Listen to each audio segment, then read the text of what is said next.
Most of you know me. I'm not going to be speaking too much today, which I normally speak a lot. Okay, I'm going to be showing. Okay, let me just get this started. Okay, we've heard about a lack of oversight, and I just want to show you visually what it is. This is going to be very short, but we have the governor and the RIOC board. Okay, these people are appointed by the governor. The RIOC Operations Committee, which is the committee that listens to public safety complaints and supervises it from a board perspective. We have the RIOC president, which right now is an acting president, and we've lost our VP of operations at RIOC. That's the direct supervisor over the director of public safety. Within public safety, we have the director, deputy director, captain, and 37 officers. The problem with this, it's pervasive. So I just want you to understand this is not like signing a petition to say we have a simple problem to solve, we have a complex problem, which is that in here, on the oversight, you have the top brass, the top 3 officers keeping bankers' hours.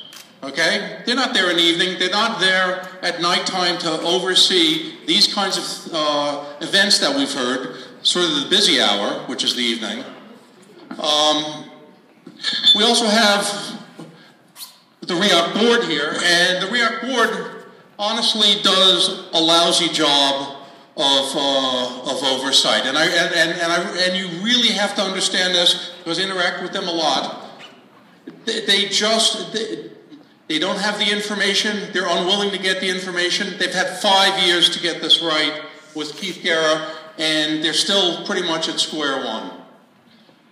We also have the governor, and that's a more complex problem. You've heard about the Kellner legislation. That needs to happen. We also need the governor to assert himself in this because it's not happening from the RIOC board. The RIOC board is not motivated to solve this problem, I guess unless there's lots of litigation, which is the wrong way our community should be. Basically, see no evil, hear no evil, speak no evil. That's our RIOC board right now. Okay? I hear from the chair of the operations committee, he says our complaints are baseless. Another member of the RIOC operations committee says they don't hear complaints from other residents walking around on the island. We've heard a lot of complaints. Those people have been in RIRA meetings. Those people come to public safety committee meetings, but nothing goes back. So here's the video, okay? And I'm going to show you there's 3 clips, okay? And each one's about 30 to 60 seconds. 1 moment. Just give me 2 seconds to set up.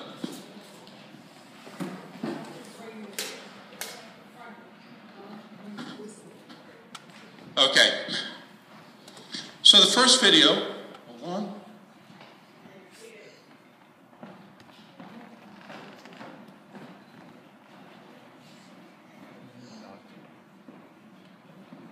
Okay. Okay. There's no sound on this, but I think you can figure out what's going on.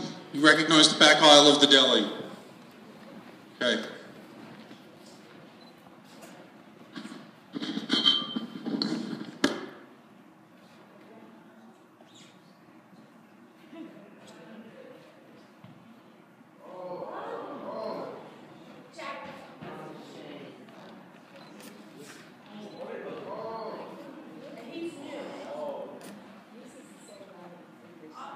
He was just buying a soda.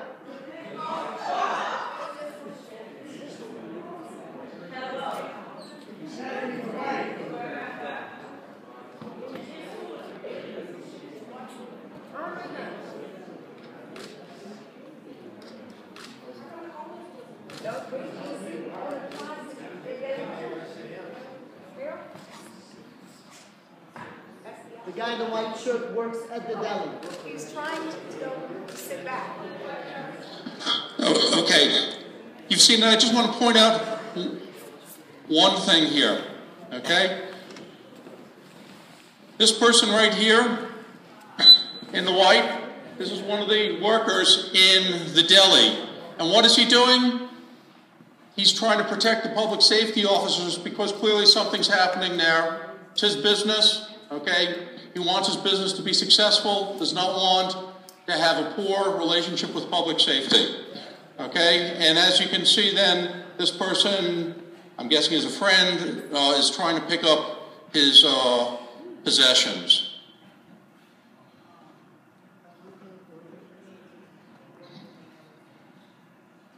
Okay, here we go. Could you wait until I start this, please? Give me 2 seconds. Thank you.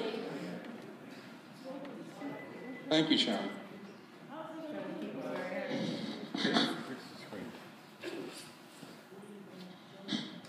Now, that's the person who's trying to help out.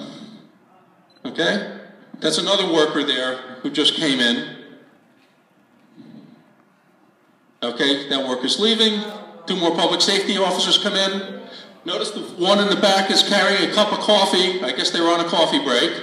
And now they're going to put that cup of coffee down on top of the fridge because they're off the coffee break now. And now it's beating time, and you're going to see this.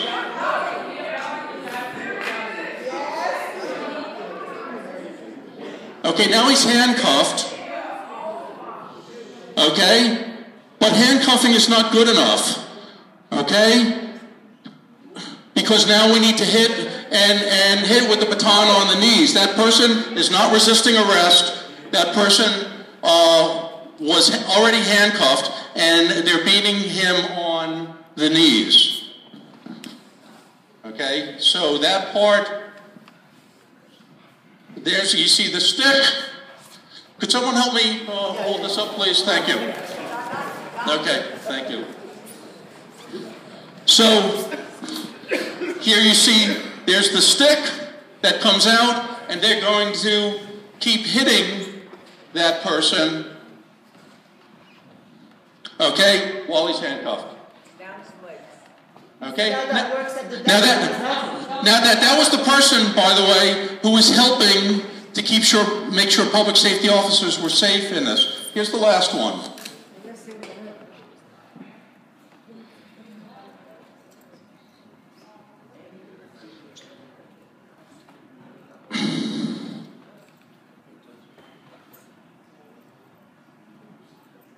Not sure. Are we not seeing it? No, we're not. Hold on. Give me a second. Just give me a second here. I don't know why it's not showing. Just give me a second.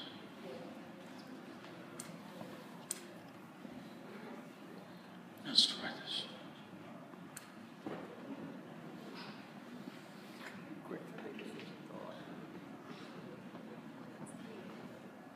If it was a Mac. Okay, here we go. I got it. Sorry about that. Okay. Okay. They're walking everyone out. So now the camera's facing the front door.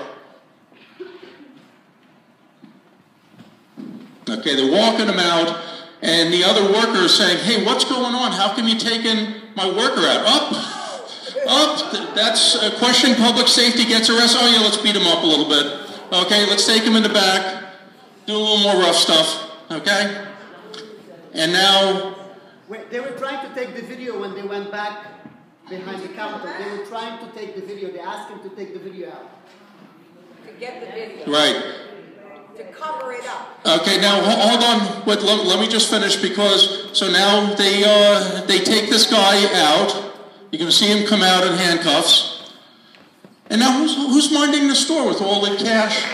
You know... There's no one there minding the store, okay? So he's out. Now, here's the end of the story, okay? First of all, the owner of this store really wants to have a good relationship with the neighborhood, okay? Doesn't want the kind of aggravations with RIOC. But to make matters worse, I was talking to one of the people in the store who had the video, and he was very concerned. He was very concerned because of the intimidation that happens with public safety. Okay, that happened again, but at a higher level. Okay, so yesterday, an attorney, this is what he told me, an attorney from RIOC came over and said, you're not giving that video to anyone, right? Okay, now the day before, public safety officer was eavesdropping on me and the guy, and I knew the public safety officer was there, but the next day, okay, RIOC sends someone over to intimidate the store owner to make sure this story and this video does not get out. That's completely unacceptable, and if there are RIOC board members here, we're going to hold you accountable to this because this is not the way to treat the community.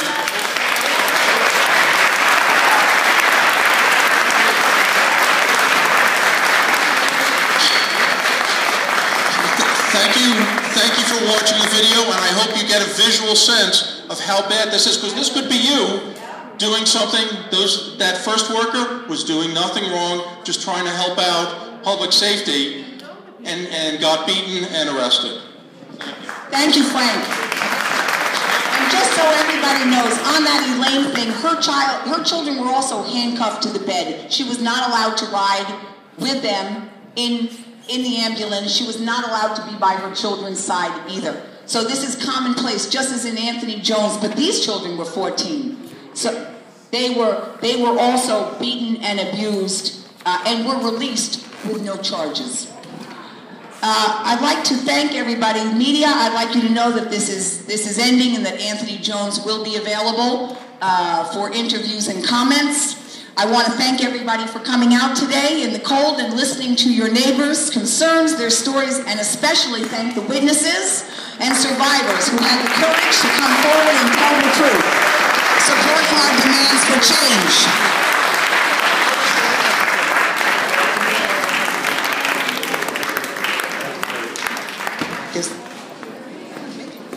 Together, this community can once again be a safe haven that we all originally moved to.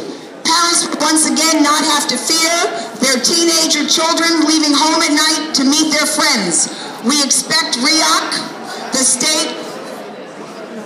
Michael didn't want him to speak. Excuse me, just another second.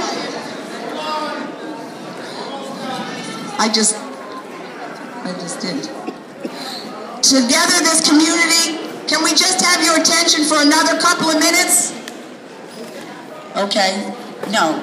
Together, this community can once again be a safe haven that we all originally moved to. Parents will once again not have to fear when their teenage children leave their home at night to meet their friends. We expect RIOC, the state, our elected officials to hear and meet our demands so that this vision will become a reality. What can you do to help? Sign our petitions, join our committee, and support your neighbor's cause. Check out our Facebook page, Roosevelt Island Citizens Blotter, and document your story or send it to me at erfn315@gmail. Get informed, read the February 7th edition of The Wire, visit the website and check out the Roosevelt Islander blog. Our Island News Media have done a terrific job covering this. Demand that RIOC and the governor remove the current leadership of the Public Safety Department and Officer Ralph Torrens and the officers who brutally attacked Mr. Jones. Demand a federal investigation into the violations of our constitutional rights, rampant throughout our community. Write to Speaker Sheldon Silver and ask him to support the Kellner's bill. Write to Stephen Engelbright. This is where, in the chair of the State Government Operations Committee in Albany, this is where the bill is waiting. Now, I have been requested that Norman Siegel come up and say a few words. That Mr. Dix. Norman, can you come up and say a few words for us, please? Everybody, can you just be quiet for a moment until we finish this up? We appreciate everybody being here. Please, just your attention. This is a real honor to be able to hear from Norman Siegel, one of the long-standing fighters for civil liberties and civil rights in New York. So before we break up, please give Mr. Siegel your attention. Thank you.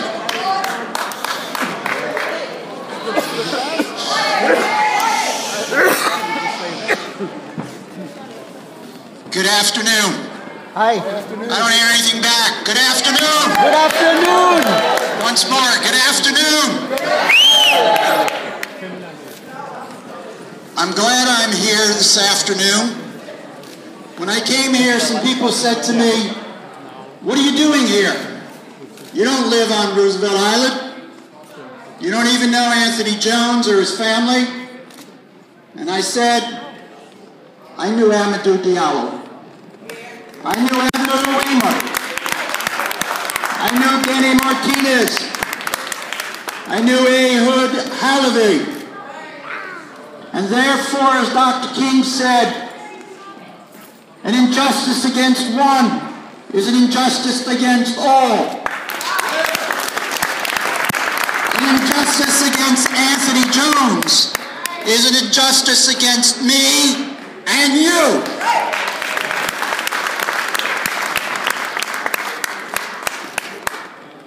I also learned when I was in the Southern Civil Rights Movement back in the 60s, and I say Southern because we up south in New York, we haven't yet had our civil rights movement. And what we learned is when rights were violated, the affected community must come together and speak out clearly.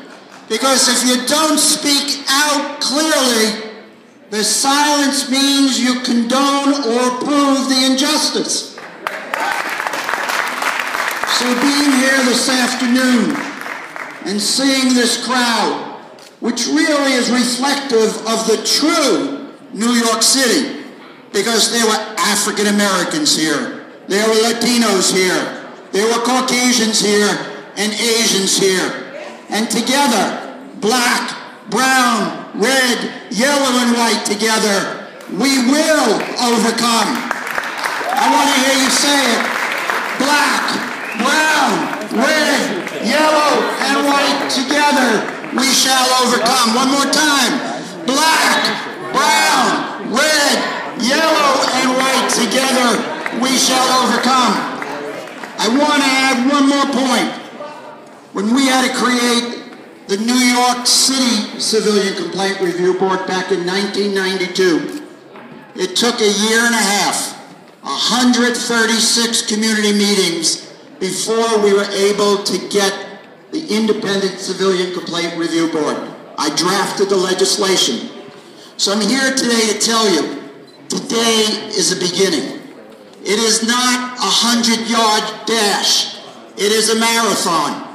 So you and this community together need to stay together, support each other, and recognize it's a long struggle to get justice and equality for all.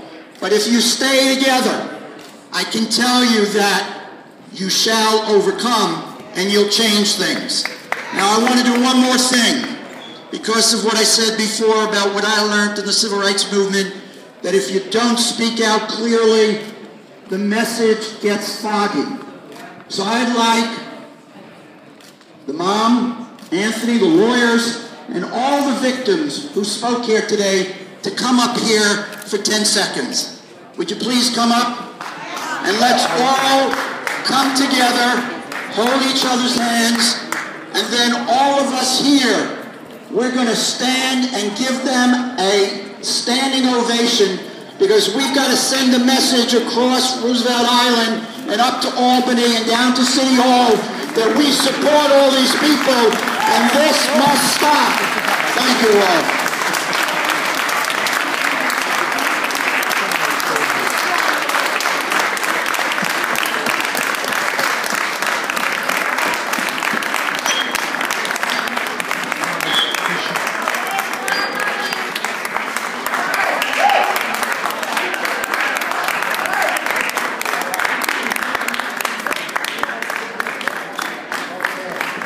All right.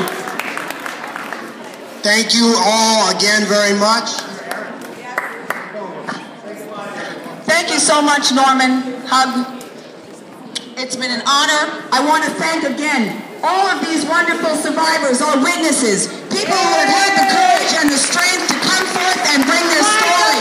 We need to unite. We need to stay together. We need to keep the fight. Stand for nothing less than your dignity and respect as a human being. You have rights in America. You're an American citizen. department. Those are peace officers who get a certificate to do a police officer's job. And they've done it poorly for the last 20 years. Shame on them. Replace them or reform them or replace We have all our demands. officials. We have our demands. Investigate. Federal investigation of the violation of constitutional rights. Get rid of Garrett, Brian, Yee, and the leadership of the Public Safety Committee, the Public Safety Department. We want the counter bill passed. These are our demands. Thank you all for coming. I hope you signed our petition. Please put your names, put your stories on our blotter page. Facebook, Roosevelt Island Citizens Blotter. It's a Facebook page. Give us your stories. Can my son pose with you? Your history. Can my son pose with you? Thank you again.